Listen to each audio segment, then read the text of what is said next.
Bonjour, nous sommes le jeudi 19 septembre 2024 et le sujet sera le nouveau gouvernement avec le Premier ministre Michel Barnier qui propose une équipe de 38 ministres respectant la parité. Donc on a eu un peu plus d'informations et la nomination les noms viendront par la suite.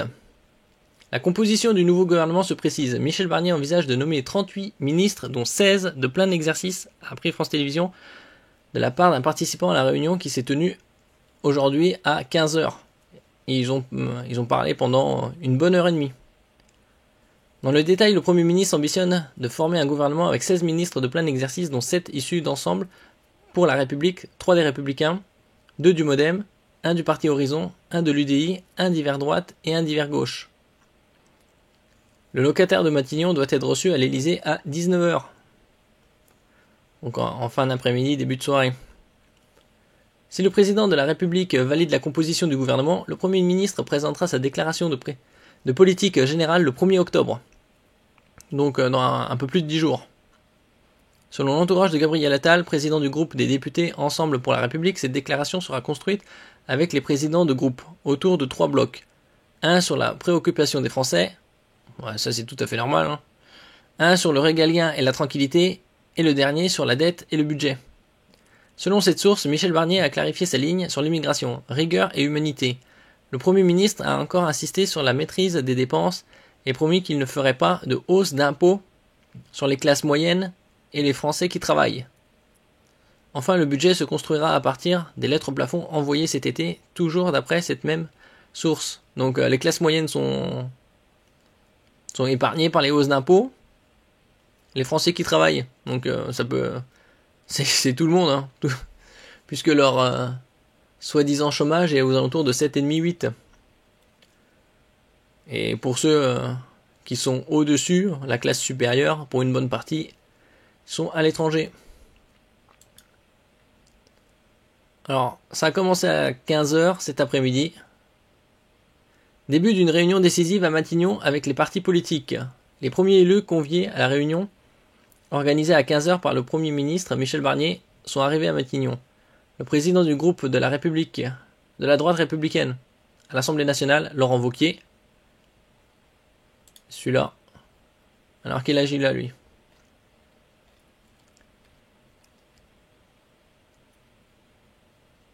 Il a 49 ans, bon, ça va, il est à peu près du même âge que le président Emmanuel Macron. Et le président du groupe Les Républicains au Sénat, Bruno Retailleau. Alors lui, un peu plus âgé, il a 63 ans. Ah, c'est pas loin de la retraite, non? Sont arrivés ensemble Gabriel Attal, lui il a 35 ans, chef du groupe des députés Ensemble pour la République, et Édouard Philippe Horizon ont fait également leur entrée. Hervé Morin, président du parti Les Centristes, arrivé le premier, a souhaité que tout cela aboutisse. Après, lui sont arrivés Marc Fesneau, le ministre de l'Agriculture démissionnaire et président du groupe Modem à l'Assemblée nationale, qui a déclaré « Je suis sûr qu'avec de la bonne volonté, on y arrive ». Ah, super, la phrase toute faite, passe-partout. Puis Hervé Marseille, Union des démocrates et indépendants, et Franck Riester, Renaissance. Un échange téléphonique est prévu avec les élus du groupe centriste Elliott, actuellement rassemblés en Corse. Et donc 38 ministres. On verra ce que ça donnera. Ouais, il faudra plusieurs années pour réduire ce déficit. Déjà le déficit public qui est actuellement pour 2023 c'était 5,5. Et il serait de 5,6 pour 2024. Donc supérieur encore.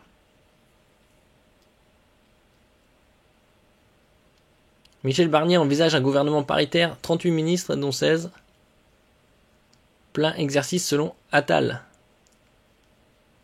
À la recherche d'un difficile équilibre dans la formation de son gouvernement, Barnier nommerait parmi les ministres de plein exercice 7 macronistes, 3 issus des Républicains, 2 Modem, 1 Horizon. Ouais, c'est tout ce qu'on avait lu, quoi. Rien de bien croustillant.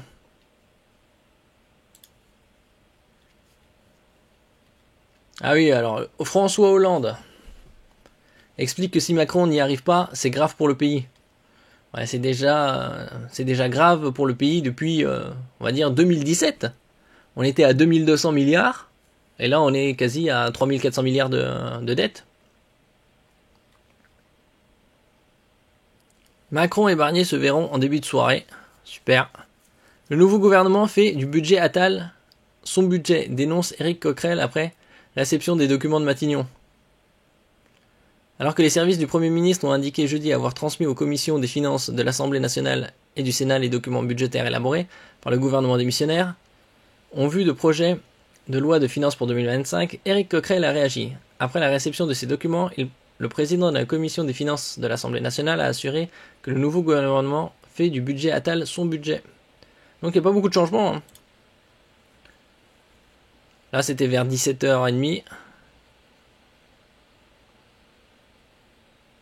Et précédemment, c'était Michel Barnier, Premier ministre, je suis un peu inquiet, ça peut péter. La première liste des candidats, source de tension entre le président et Michel Barnier. Ah ouais, c'est quand même assez cocasse puisque c'est Emmanuel Macron qui a choisi Michel Barnier. Donc il choisit ça comment là pour que ça traîne, que ça fasse du drama. Le porte-parole du groupe Droite républicaine, Vincent Jeanbrun, était présent au micro de RMC ce jeudi 19 septembre. Ce lundi 16 septembre, il avait annoncé que le nouveau gouvernement de Michel Barnier pourrait être annoncé en fin de semaine, sûrement dimanche. Vincent Jeanbrun, la porte-parole du groupe Droite républicaine, présent au micro de RMC ce jeudi, indique désormais qu'une première liste a été présentée au président de la République avant-hier. Il ajoute « Il y avait heureusement des personnalités d'expérience de notre famille politique qui pourront apporter beaucoup ». Enfin, franchement, je pense à ceux qui nous écoutent, ils se disent qu'est-ce qu'on en a à faire de qui, quoi, où, comment, à un moment donné, sortez-nous un gouvernement et mettez-vous au travail. Donc, pour pouvoir... Ah oui, c'est parfaitement, puisque ça fait déjà, depuis le second tour des législatives, le 7 juillet, voilà, ça fait déjà 2 mois et demi. Hein. Il se passe...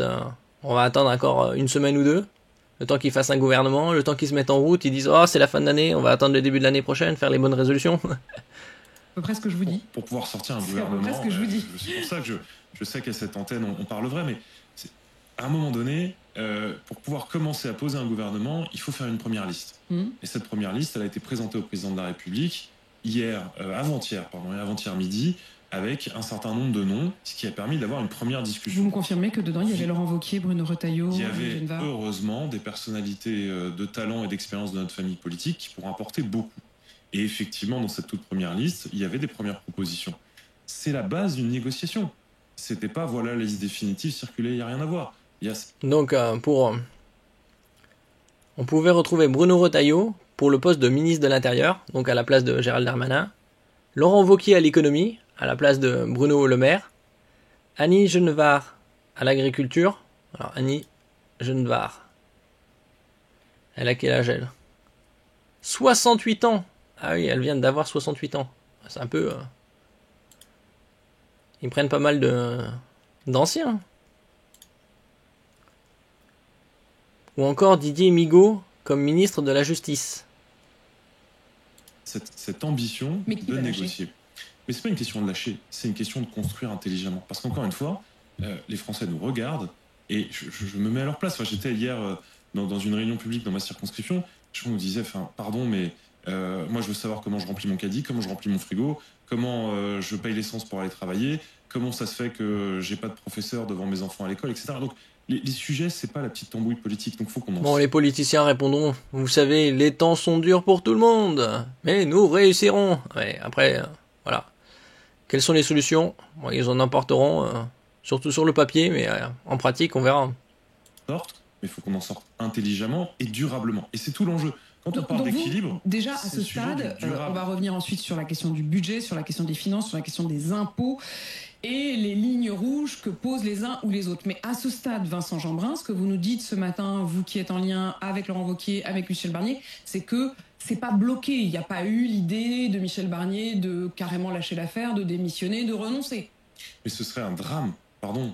Oh, la probabilité que Michel Barnier, celui-là, abandonne est très peu probable. Il a quasi 74 ans, début de l'année prochaine. Il a déjà été ministre 4 fois. Là, c'est la 5e fois. Donc c'est peu probable qu'il jette l'éponge comme ça. Mais ça veut dire quoi? Ça veut dire pas de Premier ministre, ça veut dire pas de gouvernement, ça veut dire pas de budget pour la France. Il faut que chacun comprenne ça. C'est la situation, elle est périlleuse si on n'est pas capable de travailler ensemble. Donc évidemment que les gens se parlent, il y a un rapport de force naturel et logique comme dans toute négociation, mais l'enjeu est trop grand, donc bien sûr on va s'entendre et qu'on va être capable de travailler dans l'intérêt des Français. Moi je suis serein parce qu'on n'a pas le choix, déjà. Ah, il est serein parce qu'on n'a pas le choix. Ouais. A-t-on vraiment le choix à un moment? Les noms de Sébastien Lecornu, Catherine Vautrin, Rachida Dati auraient également été évoqués. De son côté, Éric Woerth, député Ensemble pour la République de l'Oise et ancien ministre sous Nicolas Sarkozy, présent sur RTL, ce jeudi annonce quant à lui que Michel Barnier ne m'a rien proposé, donc je n'ai rien répondu. Oui, c'est assez logique. On verra d'ici la fin, probablement dimanche donc, la liste de ces 38 ministres, dont 16 à plein temps. Des tensions entre le président et le Premier ministre. Une source interne chez les Républicains indique auprès de nos confrères que le président de la République aurait jugé cette liste comme n'étant pas un gouvernement d'unité nationale et de rassemblement. Je suis un peu inquiet, cela peut péter, indique une source. Le premier qui perdrait, c'est Macron. On passerait d'une solution fragile à plus de solution du tout. Enfin, d'un autre côté, Macron, avec on va dire son niveau de popularité, entre guillemets, il n'est pas au sommet. L'hypothèse d'une démission de Michel Barnier. De plus, depuis plusieurs jours, des tensions seraient apparues entre le chef de l'État et le nouveau locataire de Matignon.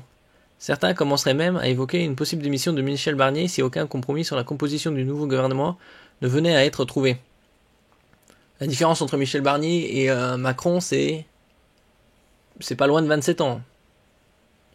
Donc il a pas mal d'expérience, Michel Barnier, pour certainement trouver un terrain d'entente. Des rumeurs que l'entourage du président a souhaité démentir, les relations entre le président et les premiers ministres sont très bonnes, a-t-il confié. Bon, après, c'est les rumeurs, donc ça ne vaut pas grand-chose. On verra par la suite. Donc probablement plus d'informations ce dimanche. Merci pour votre écoute. N'oubliez pas de mettre un j'aime, un commentaire, de partager et de vous abonner à la chaîne. À la prochaine fois.